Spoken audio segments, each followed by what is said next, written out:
Well, hello, everybody. We continue with our study through the book of Daniel today. And we're in the final vision given to Daniel that takes place in the final 3 chapters.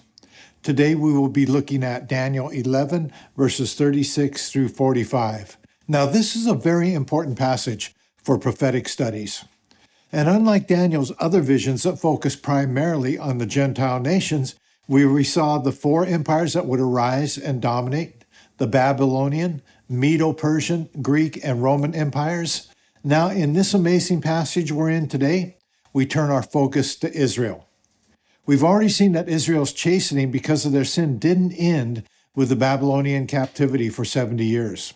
The angel explained to Daniel the 70 years was only the beginning.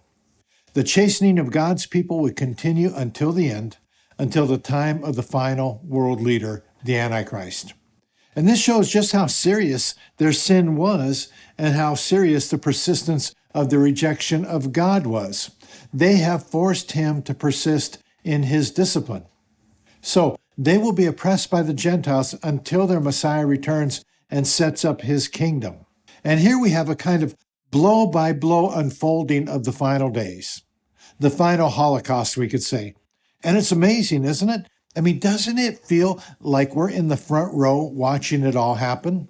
So, what have we seen in this chapter so far? In the first 35 verses, and just to catch us up, we saw the oppression of the people of God by the Persians and the Greeks, and it began with Xerxes, the great Persian king who dominated the land of Palestine, then Alexander the Great, and from him the Seleucid and Ptolemaic dynasties were formed.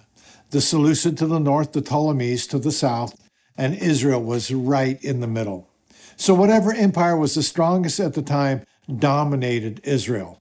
Then finally, in verse 21, we met Antiochus Epiphanes. He was referred to as a vile or contemptible person. He oppressed and slaughtered the Jews, and he desecrated their temple.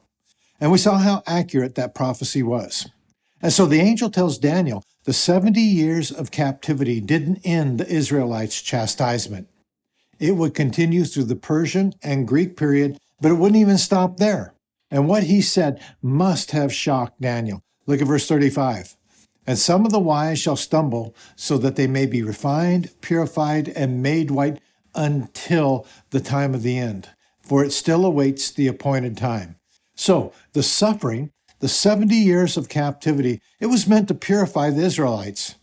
But why didn't the suffering end when the captivity ended? Because it didn't work. When the 70 years were over and the people could have returned to their homeland, the majority didn't. Why? Well, they didn't care about God or their homeland, the promised land that God gave them. They didn't care about the temple or God's honor. They loved the worldly comfort of Babylon. So because the captivity didn't turn them back to God, because it just made them more ungodly, more hardened in their sin, the angel tells Daniel in verse 35, this is going to continue until the end. And that introduces verse 36. And there is a leap across centuries in that gap between verse 35 and 36 to the end and the final king, the Antichrist or the beast. And that's where we find the final chapter of the chastening of the people of Israel. So here we move from history past, at least us, not to Daniel, to history future. But this is why this vision is so amazing, because Daniel was writing about what was in the future for him. And the accuracy, looking back on it now, is undeniable. It's verified by history. And this gives us confidence, doesn't it?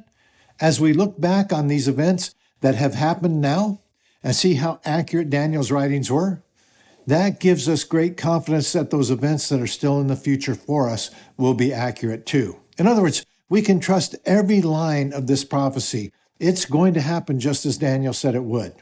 Then one more thought before we dig in. There are some who try to tie these verses we are looking at today into a historical event that has already happened, primarily saying this was all fulfilled by Antiochus Epiphanes. But that really doesn't work, and let me explain why. First, in verse 35, it says, until the time of the end. Then verse 40 begins at the time of the end. These are eschatological terms that move us to the final 7 years. Then chapter 10:14 tells us this prophecy stretches out to the latter days. Plus, and this is important, History proves the prophecy up to verse 35 has already happened. But after that, there is no historical data that can be pinned to verses 36 through 45, and certainly not in the life of Antiochus Epiphanes. Then look at the end of verse 36, Daniel 11:36. He shall prosper until the indignation is accomplished. Well, what is the indignation? That is the final outpouring of God's wrath happening in the tribulation. Then finally, there is the repeated pattern of these revelations.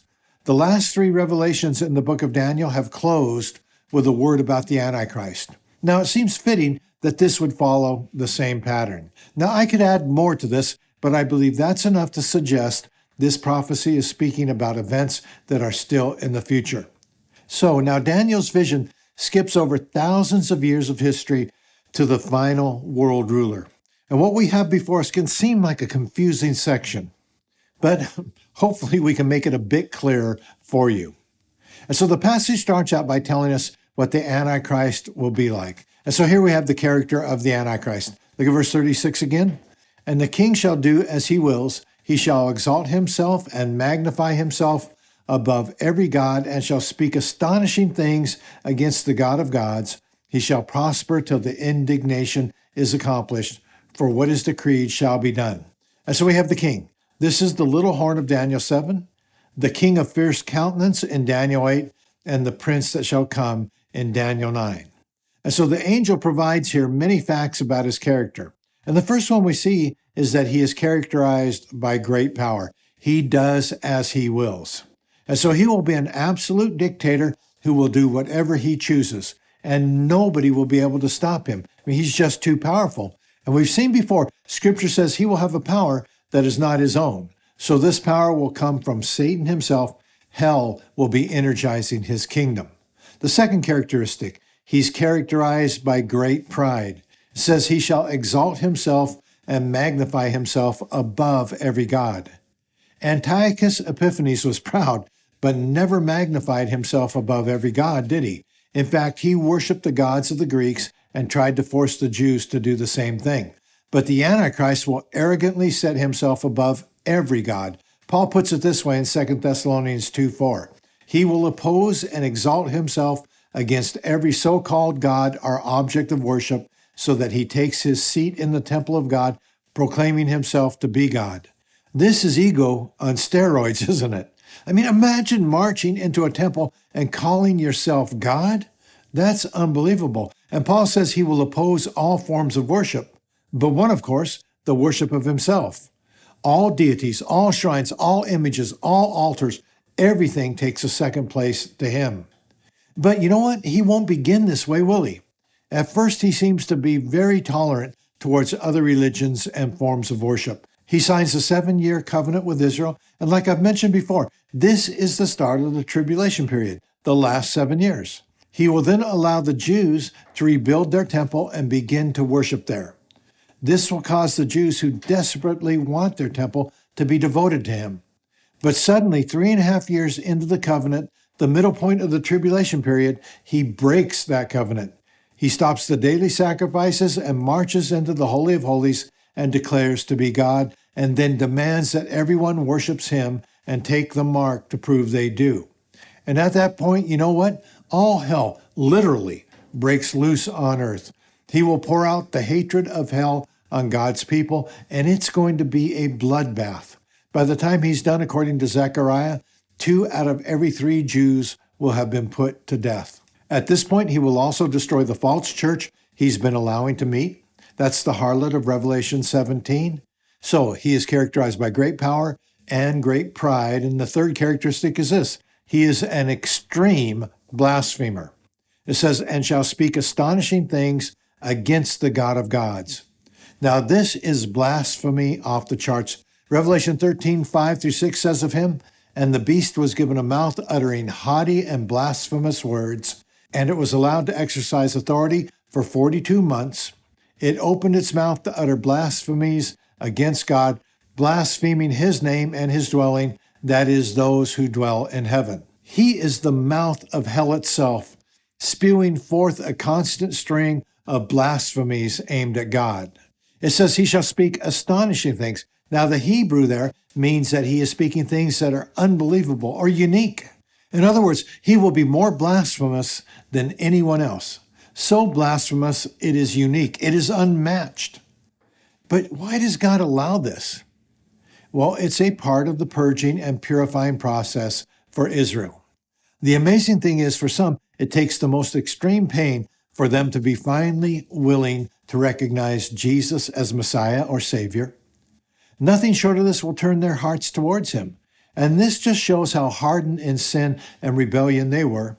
It also shows how far God will go to turn a heart back to him. And I'm so glad that he's that way. So the Antichrist has great power and pride. He is extremely blasphemous. Now, the next characteristic, he is without natural affections. I mean, this guy is evil to the core.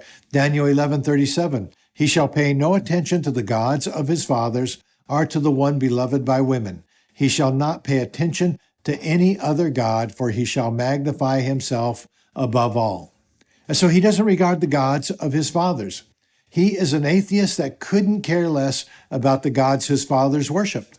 He is interested in one religion and one God, the religion that worships him as God.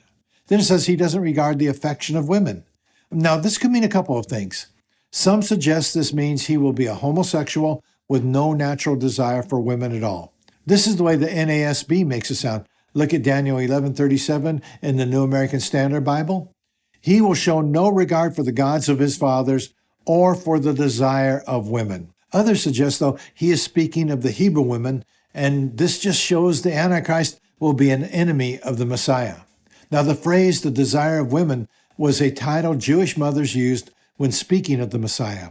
It referred to the ultimate desire of a Jewish woman to give birth to the Messiah. But Antichrist considers this desire of the Jewish women to be foolish.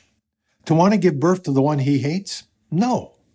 So he doesn't have any affection for the gods of his fathers or for women because he's attracted to men, or the other alternative, he has no affection for the Messiah the Jewish women had affection for. Third, he has no desire for any god. He shall not pay attention to any other god, for he shall magnify himself above all.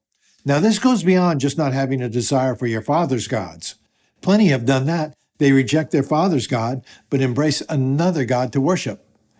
But not this guy. He opposes all religions and all gods, every one of them. He's too busy adoring himself to let any other God compete for the affections of his heart.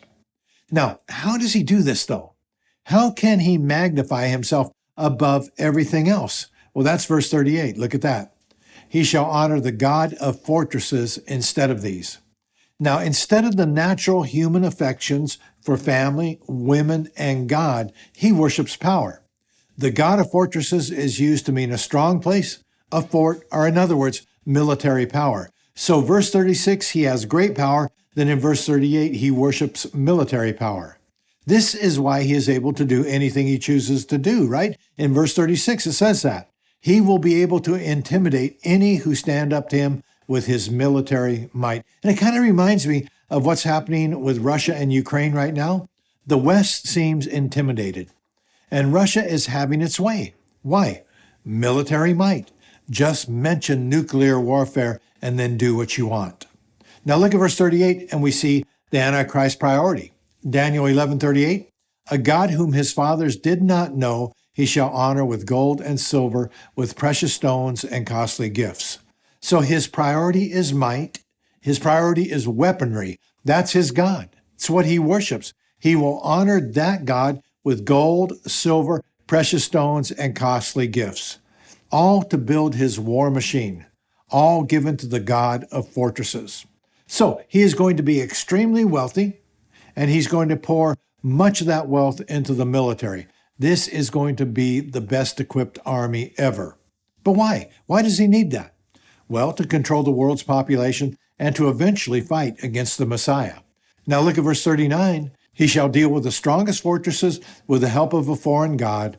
Those who acknowledge him he shall load with honor. He shall make them rulers over many and shall divide the land for a price. Who is the foreign god? Again, it's the war machine that he worships. It's military might. And we see here No world power will be able to stand against the Antichrist. One way or another, all of the world's superpowers will be forced to acknowledge him. Those who do acknowledge him, he will acknowledge them, loading them with honor. They will be made wealthy and given authority over others. It also says he will divide up the land to those who bow to him. This will include the land of Israel. And he is doing this to buy loyalty. It's an old trick of dictators. So things seem to be going very well for this evil ruler.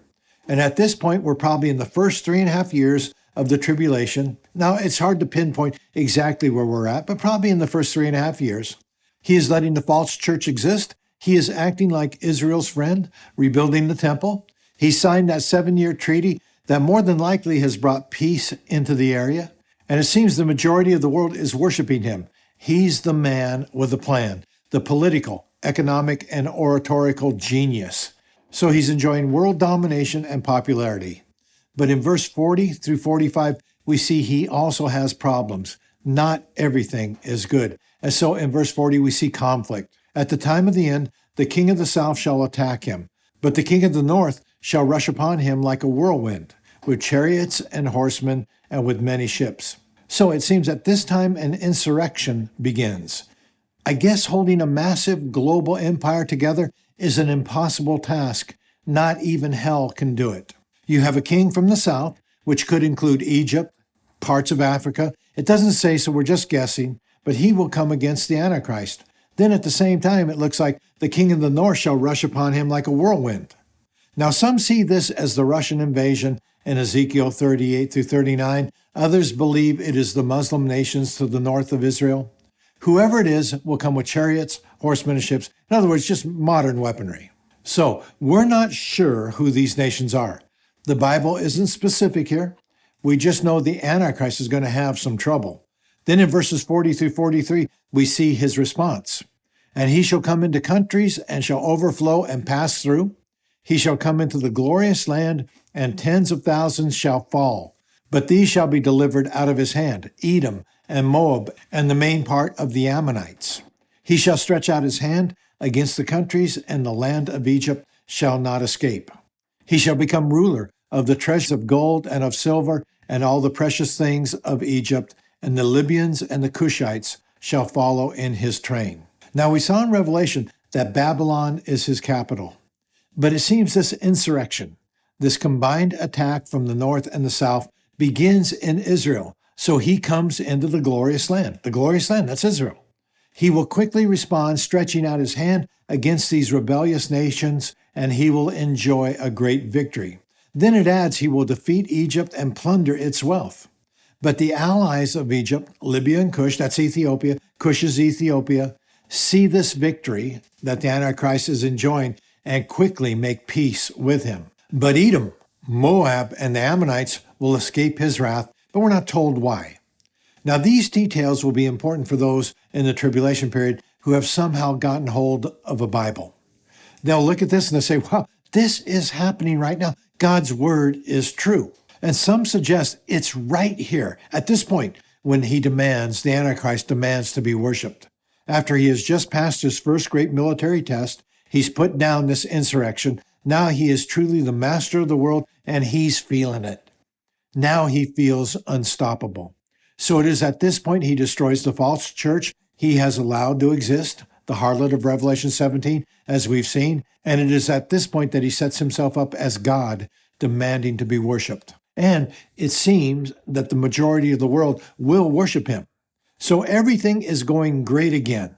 But then look at verse 44. But news from the east and the north shall alarm him, and he shall go out with great fury to destroy and devote many to destruction. Well, what's happening up in the north? Have they regrouped? Or is it another country? Well, we're not exactly sure. We just know there is an uprising in the north and also in the east. So enraged, the Antichrist goes out to put this uprising down, and it is a bloodbath.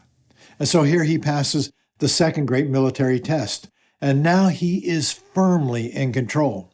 But we see his end in verse 45. Look at that. And he shall pitch his palatial tents between the sea and the glorious holy mountain.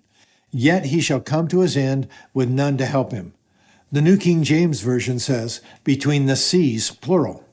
So the location here is in between the Mediterranean Sea and the Dead Sea in the glorious holy mountain, and that would be Zion, where the temple is. This is where he has set himself up as God, right? So I believe we've moved now to the end of the tribulation period, and by this time Israel has been wiped out. 2 out of every 3 Jews have died, and it looks like the Antichrist cannot be stopped. But it says, yet he shall come to his end. This is the return of Christ, who easily defeats him and casts him into the lake of fire. The Jews who remain, the 1/3, will see him, recognize him as their Messiah. They will mourn for their sins, and they will be redeemed. So at the lowest point of Israel's history, God is going to rescue them. Now, next week, we'll see what happens when Christ comes back, and you don't want to miss that. Well, let's conclude this. What have we learned so far? Well, we've seen God is in control, right? We see this in the accuracy of this vision. The 4 empires, the various kings, it has been spot on. And that tells us what he says will happen in the future will happen. Second thing, we see God is going to redeem and restore Israel. Right now, it is still the time of purging, but a glorious day is on the horizon for the Jews. When Christ returns, all of Israel will be saved. Then third, it will be well for the saints of God. Now, before the final Holocaust, God will rescue his church from his wrath in the tribulation period. That time is meant for the Jews, not his bride. But those who come to faith in the tribulation, they're going to die. They're probably going to have to be beheaded, but God will rescue them from hell. They will end up in glory.